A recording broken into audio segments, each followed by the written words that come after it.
अपनी आतंकप्रस्त नीतियों के चलते हर दिन कंगाल होता जा रहा है पाकिस्तान। लगातार नई मुसीबतों से घिरता जा रहा है, कभी पेट्रोल डीजल तो कभी अनाज और दूसरी चीजों की कमी पाकिस्तान को ले डूबती है।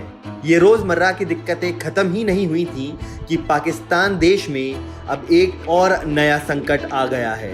जी हाँ, पाकिस्तान में कागज की कमी हो गई है। अब कागज भी उनके बजट से बाहर हो गया है।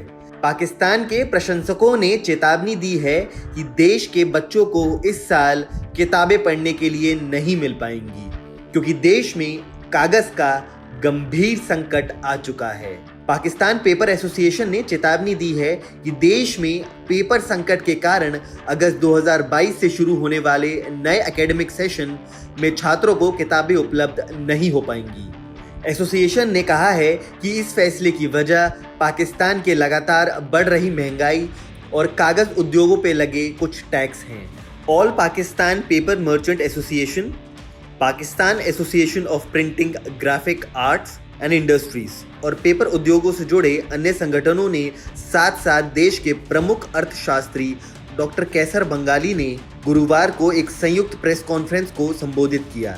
इस कॉन्फ्रेंस में उन्होंने चेतावनी दी कि अगस्त में शुरू हो रहे नए वार्षिक सेशन में पेपर संकट के कारण छात्रों को किताबें उपलब्ध नहीं हो पाएंगी। उन्होंने कहा कि देश में कागज का गंभीर संकट है। कागज की कीमतें आसमान छू रही हैं। उसकी कीमतें दिन ब दिन बढ़ती जा रही हैं, जिसके चलते पब्लिशर किताबों की कीमतें निर्धारित नहीं कर पा रहे हैं। इसकी वजह से सिंध, पंजाब और खैबर पख्तून में बच्चों की किताबें नहीं छप पाएंगी। पाकिस्तान के एक मीडिया पैनलिस्ट अयाज आमिर ने पाकिस्तान में इन हालातों के लिए उनके शासकों को जिम्मेदार ठहराया है।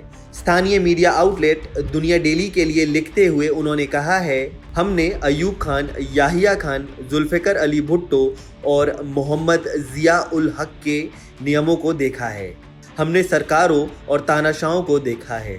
इन सब में एक बात समान थी कि वे समस्याओं को हल करने के लिए एक रण लेते थे और फिर पिछले रण को वापस करने के लिए ज़्यादा रण लेने पहुंच जाते थे। इसके चलते मर्ज बढ़ता रहा और अब वह लाइलाज हो गया है। आंकड़ों के मुताबिक पाकिस्तान पर चीन, सऊदी अरब और कतर की भारी कर्ज है।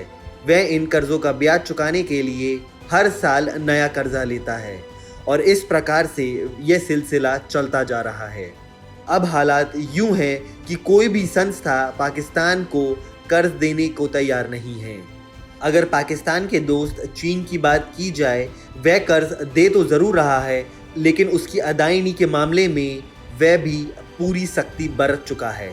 करीब $3 बिलियन के कर्ज पर यह अब तक 120 मिलियन का ब्याज वसूल चुका है और मूल कर्ज तो है ही।